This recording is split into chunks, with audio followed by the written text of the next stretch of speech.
هادي لا نبي بعدي. کا ہم پر کتنا بڑا احسان ہے، اللہ کی ذات نے ہمیں یہ رمضان کا مہینہ فرما دیا.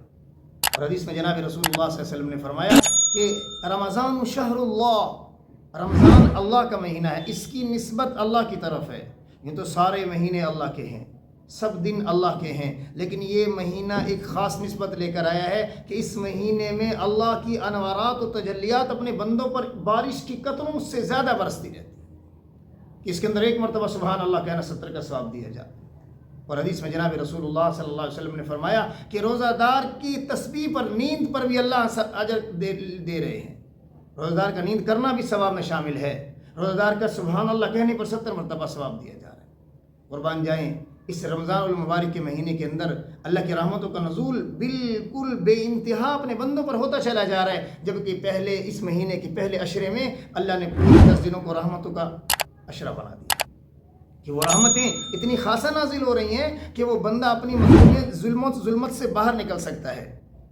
ایک مظلوم آدمی اللہ کے سامنے رو رو کر گریہ زاری کر کر کے اللہ کی رحمت میں ایسے داخل ہو سکتا ہے کہ آغوش رحمت کے اندر آ سکتا ہے. بندہ اپنے گناہوں سے باز آ سکتا ہے، جو غیر رمضان میں گناہ ہوتے تھے ان گناہوں سے بچ سکتا ہے. اور اس کے درمیانی اشرا اللہ نے گناہوں کی معافی کا بنا دیا ہے، جبکہ اس کے آخری اشرے کو اللہ نے دوزخ سے خلاصی کا بنا دیا ہے. جناب رسول اللہ صلی اللہ علیہ وسلم نے فرمایا جب رمضان کی پہلی رات ہوتی ہے تو یہ شیاطین کو بند کر دیا جاتا ہے اور مضبوط باندھ دیا جاتا ہے، اور سرکش جنات کو بند کر دیا جاتا ہے. اور جناب رسول اللہ صلی اللہ علیہ وسلم نے فرمایا، بڑی خوبصورت بات فرمائی. کیا فرمایا؟ فرمایا کہ دوزخ کے دروازے بند کر دیے جاتے ہیں اور اس کا کوئی دروازہ بھی نہیں کھولا جاتا، اور بہشت کے سارے دروازے کھول دیے جاتے ہیں، اس کا کوئی دروازہ بھی بند نہیں کیا جاتا. اور ایک آواز لگانے والا آواز لگاتا ہے، اے نیکی کے طالب آگے بڑھ، اے نیکی کے طالب آگے بڑھ، اے نیکی کے طالب آگے بڑھ، وقت ہے نیکی کرنے کا.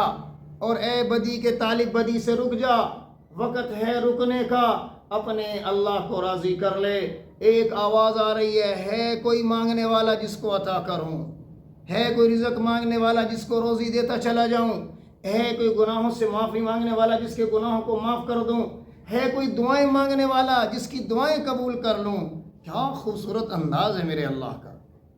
جناب رسول اللہ صلی اللہ علیہ وسلم نے فرمایا کہ رمضان کا مہینہ ایسی برکت والا مہینہ ہے کہ انسان اس کا ایک روزہ چھوڑ دے اور پھر ساری عمر بھر کے روزے رکھیں، اس کے روزے کے ثواب کو نہیں پہنچ سکتا ہے. اور جناب رسول اللہ صلی اللہ علیہ وسلم کیا خوبصورت انداز سے امت کی تربیت فرماتے چلے جا رہے ہیں. ہمیں اس مہینے میں اللہ کے نبی رسول اللہ صلی اللہ علیہ وسلم نے کیسی خوبصورت تربیت فرمائی ہے کہ اللہ کے نبی جناب رسول اللہ صلی اللہ علیہ وسلم کے صحابہ آپ علیہ السلام کی تربیت سے ایسے مستفید ہوئے، اللہ نے ان کو انعام کے دے دیا کہ رضی اللہ عنہم ورضوا عن ذلک لمن خشی ربہ. اللہ ان سے راضی ہو گیا، وہ اللہ سے راضی ہو گئے. یعنی صحابہ کرام نے رسول اللہ صلی اللہ علیہ وسلم کی بات کو سنا اور منون اس پر عمل کیا ہے. اور ان صحابہ کرام سے بات چلتے یہ پیغام یعنی رسول اللہ صلی اللہ علیہ وسلم کی بہاریں، آپ صلی اللہ علیہ وسلم کی سنتیں آج ہم تک پہنچی ہیں. تو ہم کو چاہیے کہ اس مہینے میں زیادہ سے زیادہ اللہ کی عبادت کریں، اس مہینے میں اپنے اللہ کو راضی کر لیں. حدیث قدسی میں الصوم لی وانا اجزی بہ، الصوم لی وانا اجزی بہ، کہ روزہ میرے لیے ہے اور میں ہی اس کا بدلہ دوں گا. تو سارے عمل اللہ کے لیے ہیں، لیکن نماز اللہ کے لیے، مال کی زکوٰۃ دینا اللہ کے لیے، میرا قرآن پڑھنا اللہ کے لیے. لیکن ان سارے اعمال میں کچھ نہ کچھ لوگوں کو محسوس ہو رہا ہے، یہ نماز پڑھ رہا ہے، یہ قرآن پڑھ رہا ہے، یہ سخاوت کر رہا ہے، لیکن روزہ ایک ایسا عمل ہے جو روزہ دار کے اور اللہ کے درمیان ایک راز ہے.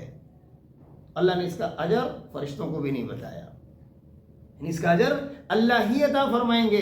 اور حدیث میں ہے قیامت کے دن جب جنت کے دروازوں میں جانے کی باری آئے گی جنتیوں کی، تو آواز آئے گی آؤ بھی روزہ دارو ادھر آ جاؤ. باب الریان ایک دروازہ ہے، وہاں سے جنت کے اندر روزہ داروں کو داخل کر دیا جائے گا. تو اللہ سے دعا ہے اللہ اس مہینے کی ساری ساعتیں اور ساری کی ساری رحمتیں ہمیں حاصل کرنے کی توفیق نصیب فرمائے. اللہ جل جلالہ اپنے فضل کرم سے اور اپنے خاص فضل سے اللہ جل جلالہ ہمارے ان اعمال کو قبول فرما لے. اور آپ سب ساتھیوں کو جو آپ سن رہے ہیں، اللہ آپ کو بھی مجھے بھی عمل کرنے کی توفیق نصیب فرمائے. وما علینا الا البلاغ المبین.